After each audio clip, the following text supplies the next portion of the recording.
Hunting venomous snakes is routine for me. This is a world where worshippers handle serpents to invoke the divine. Oh, I see a copperhead. Oh yeah, beautiful.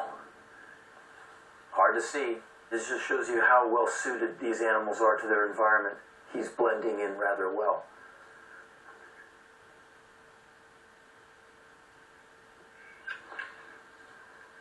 He knows we're here now, doesn't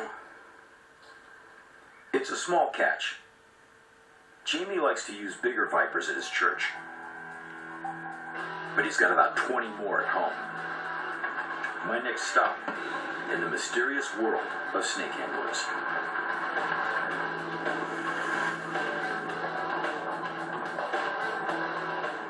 Jamie's church is one of many in Appalachia that handle venomous snakes.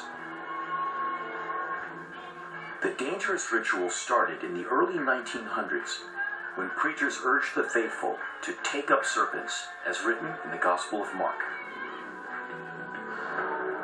In my name shall they cast out devils. They shall speak with new tongues. They shall take up serpents. And if they drink any deadly thing, it shall not hurt them. They shall lay hands on the sick, and they shall recover.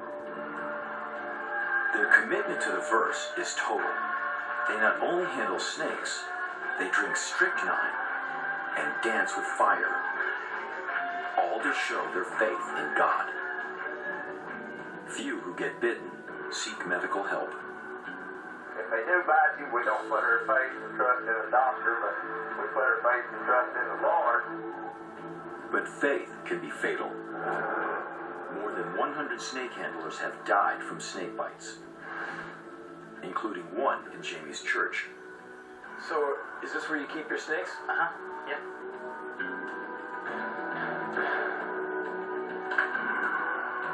The copperhead we caught joins a room full of rattlesnakes and cottonmouths.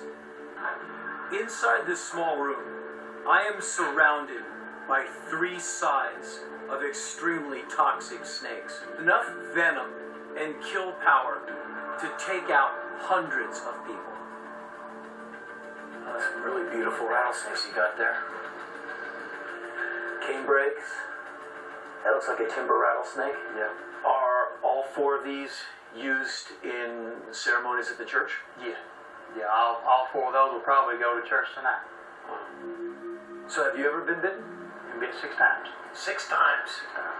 Right hand, I noticed there's a bit of a finger missing. That's from a yellow timber rattler. So of the 6 times you've been bitten, have you ever gone to the hospital? No, I've not. So you just toughed it out every time? Yeah. Wow. When Jamie told me he'd been bitten 6 times, never once sought treatment, and then shows me this missing finger on his right hand, that was really intense for me. I was actually off work over 3 weeks, and I suffered excruciating pain. Never felt pain like that in my life. I guess just where the finger was rotting. Really hard. And eventually the finger rotted off. Yeah, it actually rotted up about a 1/4 inch. It just started exposing the bone, and this part, the fingernail fell off. It's black as a piece of coal. The Lord really protected me. It didn't do anything to me. Just the fact that after 6 bites, the only damage he has to his body that I could see was a missing, half a finger, which sounds awful, but getting bitten by those animals, you're getting off so easy. Whether you call him reckless or just plain lucky, Jamie's faith is unshakable, and his methods unorthodox. Christians traditionally view the snake as a symbol of evil and deceit. The Bible tells of the serpent who tempted Eve in the Garden of Eden. But snake handling is not about confronting evil. What does the snake represent to you and the people in your church? To us, it's just a snake. It's just showing, that God has more power than a man does.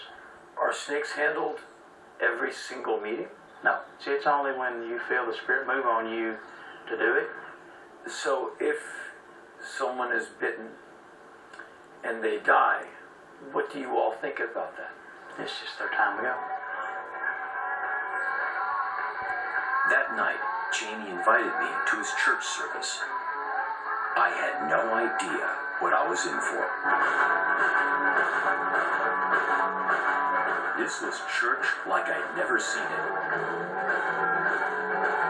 There in front of me, not 2 meters away, were boxes of deadly serpents, and all around them, people were totally rocking out. It was so full on. This combination of the volume, the music, the rhythm of the music, this like big, relentless pumping rhythm. The fact that the vocalizing is so loud, and a small room, lots of volume, lots of just human proximity. And there was Pastor Jamie playing his Les Paul gold-top guitar with 9 fingers. The 10th he lost to one of the vipers at his feet.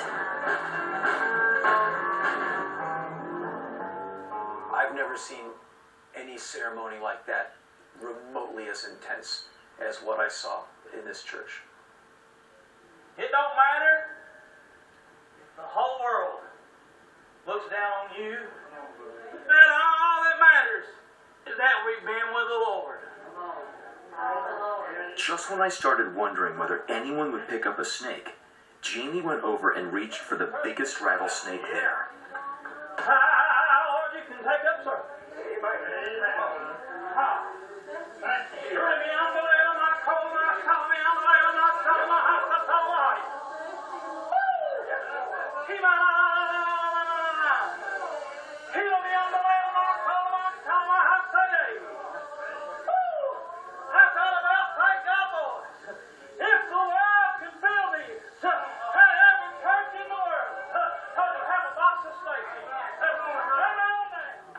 I could not help but wince and cringe whenever this man moved with that serpent. I was like, oh, ah, knowing that they can spring into the air, they strike with such force. If it's lost and done well, I can feel what I'm feeling. I can't believe in taking up service simply because there's a piece. Jamie's energy charged the room.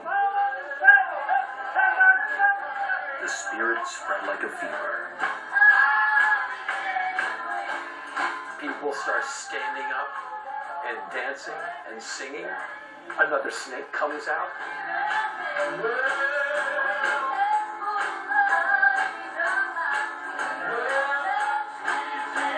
People start crying, real tears.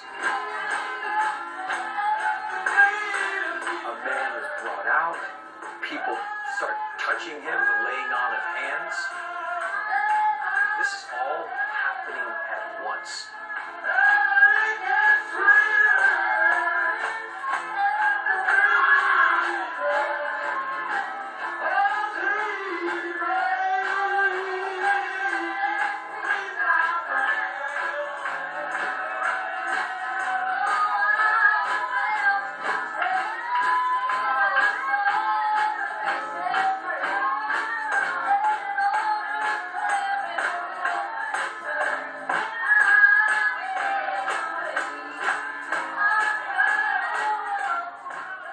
The most fantastic part was that no one got bitten.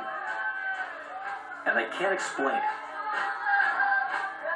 Perhaps the snakes are used to getting handled, or the vibrations of the music and dancing subdues them.